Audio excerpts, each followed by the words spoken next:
Hello,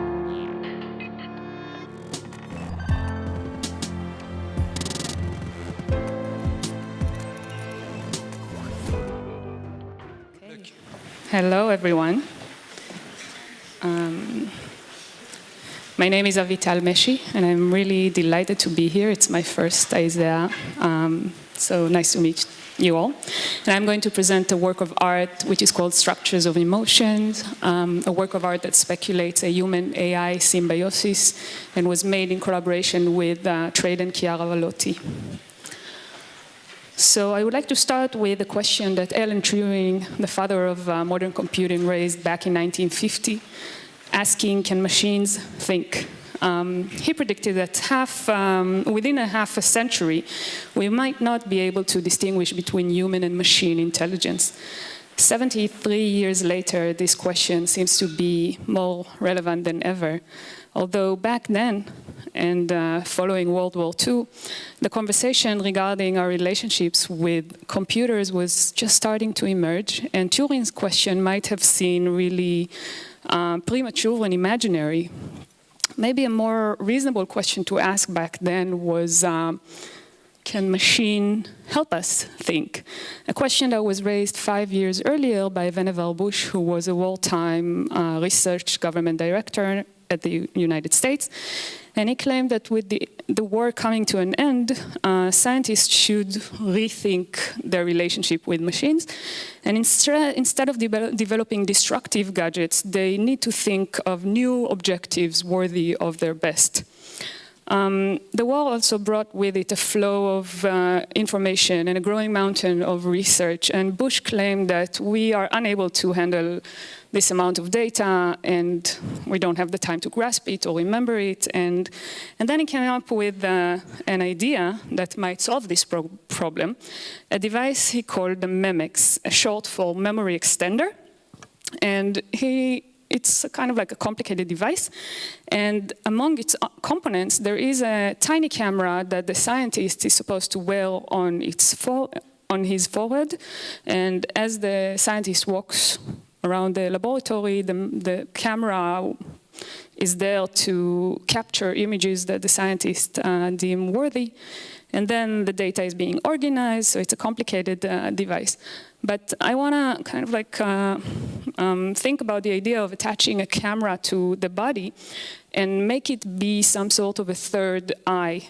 And with that, I think that Bush's idea with the MEMEX is maybe a first or one of the first examples of what we later called and further developed as the cyborg, a cybernetic organism.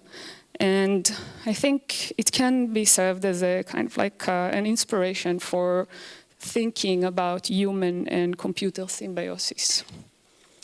So the MEMEX itself was never realized. The image that you see on the screen is an image that was generated by DALL-E, an AI generating model. And I asked DALL-E to generate the MEMEX, and this was the result. There were a few projects that came close to realizing the MEMEX. I will not have time to go into them, but we can think of body cameras worn by police officers, for instance, as a sort of a contemporary realization of the MEMEX.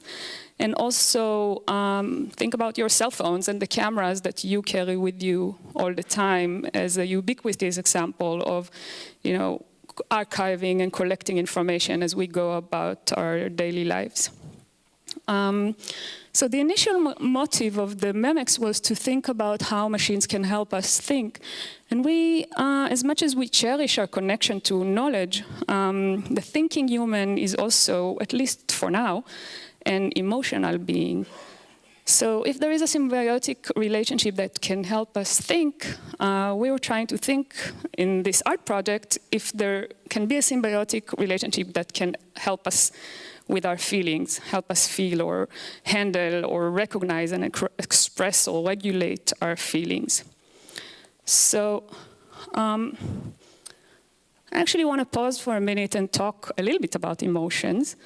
And I would like to ask you, I know it's dark, but I would like to ask you to take a look at someone who's sitting right by you. Thank you.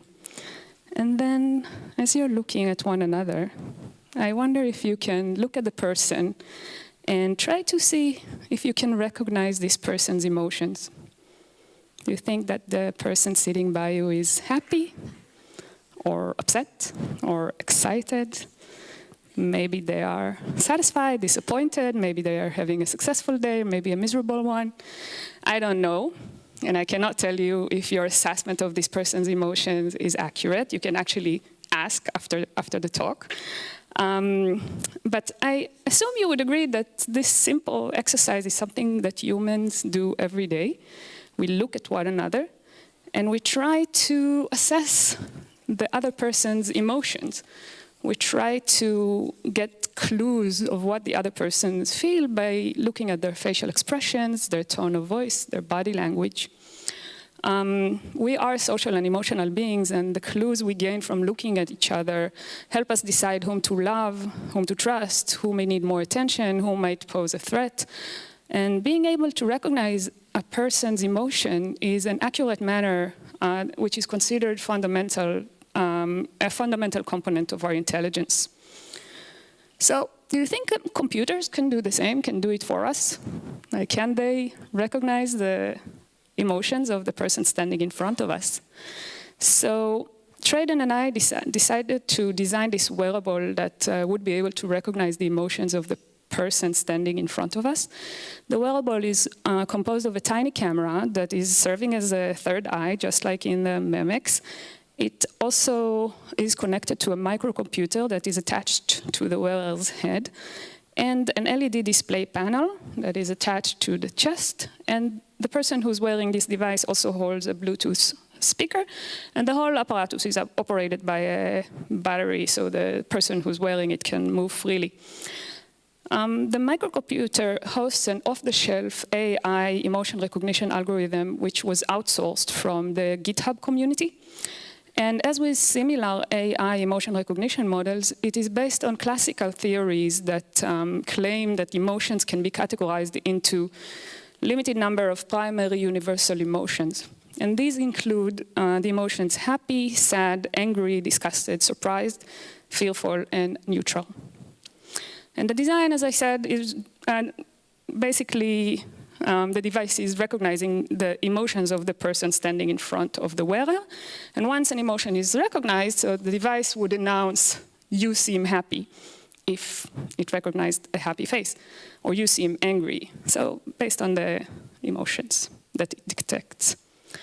So once we had this device ready, we were wearing it in the studio and sitting in front of one another and trying to understand what is the impact of interacting with someone through the device or interacting with someone who's wearing this device. And then after spending a lot of time in the studio, we decided to take it out to the street. And here you can see me wearing this device, walking around the streets of Santa Cruz, California. And this person who was standing in front of me was really surprised and curious by this encounter. And the device kept telling him, "You seem surprised." And it kind of like made him more surprised. The street performance lasted about 60 minutes, in which we just walked down the street and interacted with whoever seemed curious and available and comfortable to interact with us. This person kept being recognized as sad and angry, and he was very disappointed. And then he was like asking me, why is it saying that I'm angry? And I didn't respond. I was just being the device that is, recognizing his emotion. And then he just started smiling really deliberately until the device said, "You seem happy." So there is a video, but I don't think we'll have the time. Okay, later on, we decided to move on to some more deliberate performances. And we invited participants to join us on Zoom meetings.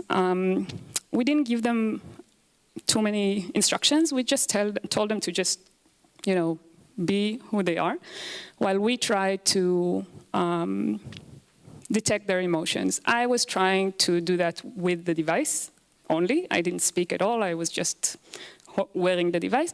And Treyden was looking at the person, just like we did in this exercise before, and voicing whatever he recognized that the participant might be feeling.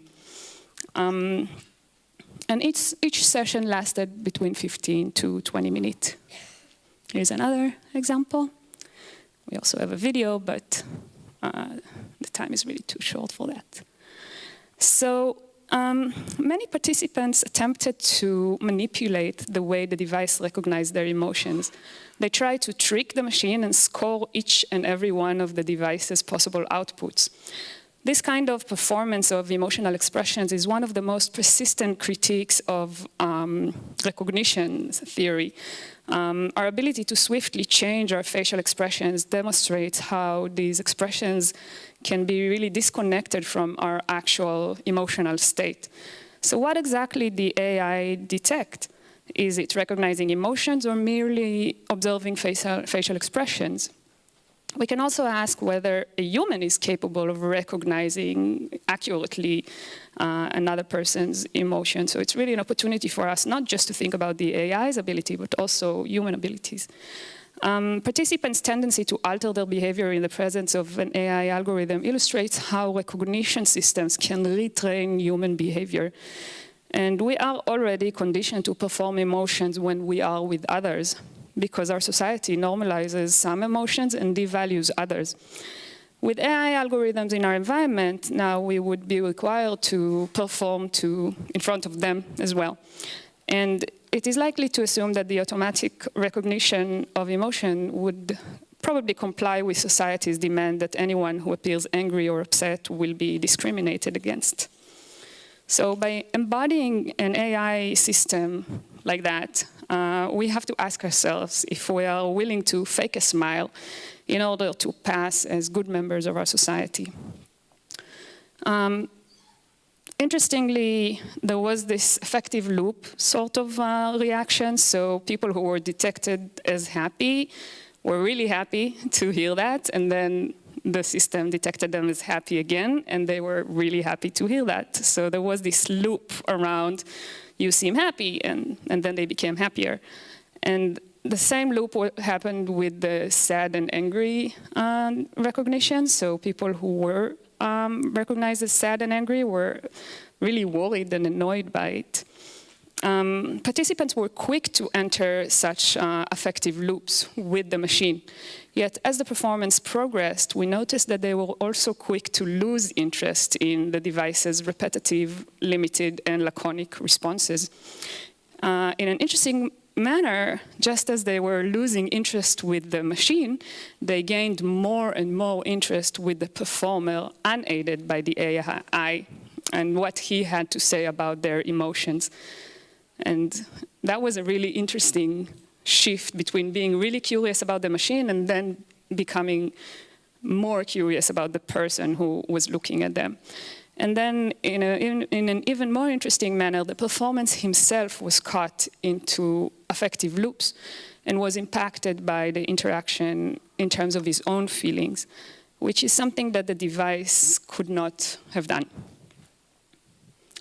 The performance also made it really easy for us to compare the abilities of humans and versus the machines.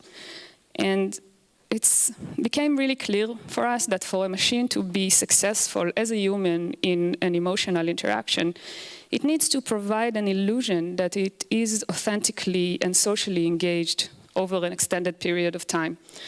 And this kind of ability is known to be very challenging among, engineers who develop robots that are supposed to be socially intelligent.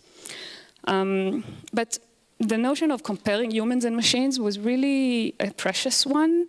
In terms, we didn't just look at the AI algorithm, we also asked ourselves, what's going on with the human? Are we as people are able to do what we are asking the AI to do for us? And it was interesting to just think about our understanding of emotions, our own emotions and emotions of others, and also to consider our relationship with AI. So this image shows another iteration of this project in which we just installed it as an interactive installation. And to conclude, the goal of this project was to explore a synergistic relationship between humans and machines. The MEMX was designed to shift thinking into a thinking with ideal. And we were trying to do the same in terms of feeling. But can we form this kind of feeling with relationship when it comes to our symbiosis with computers? But before we run to kind of like test it and implement it, we have to remember that scientists and anthropologists and psychologists, they don't agree yet on what we know or do not know about the function and purpose of emotions. So while this conversation and controversy needs to be settled, governments and tech companies are actively developing and incorporating AI algorithms to recognize human emotions. And such algorithms are already used in national security systems, education platforms, hiring startups, and police programs. And the primary goal of these algorithms is to optimize efficiency and productivity and compensate for a very slow human being or ultimately replace humans. And these kinds of algorithms are usually disembodied, and they look at us from far away without us realizing that they are watching. Donna Haraway described this kind of gaze as a God trick, an illusion of seeing everything from nowhere. And I would use her words to say that this gaze fucks the world. This is how she described it. And inspired by her call to re-emphasize vision through alternative feminist writing of the body, we attempted to lower the gaze of the AI and to attach it to the body. But we found that even so, it can still operate as an asymmetric gaze from nowhere. However, while wearing the device, there were moments in which we realized that there is an opportunity here. There are multiple perspectives that can be considered. So the wearer can actually use their own organic senses to try to recognize the emotions of another person, and also acknowledge the advice that the AI is giving. So if the wearer is suddenly, standing in front of a person, and this is like something that happened to me when I was wearing it, someone approached me and the device said, "You seem happy." And when I looked at the person, I told him, "You don't seem happy." And then I had to negotiate. So the AI says, "You seem happy," and I don't think that this person seems happy. So eventually I found myself just asking the person, "How do you feel?" And I feel like this can also be a sort of an opportunity to start thinking about our own cognitive abilities and bring them into play when we are using the technology, with an idea to spark a conversation, maybe reclaim it, and promote traditional practices that help bring people closer together, and practices that nurture relationships and attention and care.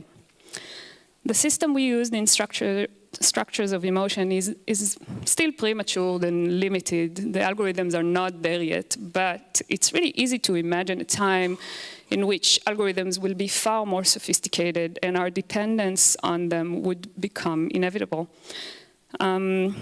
Human-AI symbiosis might go well beyond wearable computing, and we can imagine a speculative future in which AI can be potentially merged with the human body into a super intelligent transhumanist figure. And the artwork I presented to you today is meant to consider this kind of future and open up a discussion. Do we want this kind of future? How will it impact our society?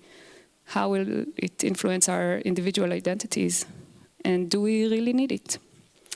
And I would like to thank you for your attention and to thank all the people who were involved and helped us with this work.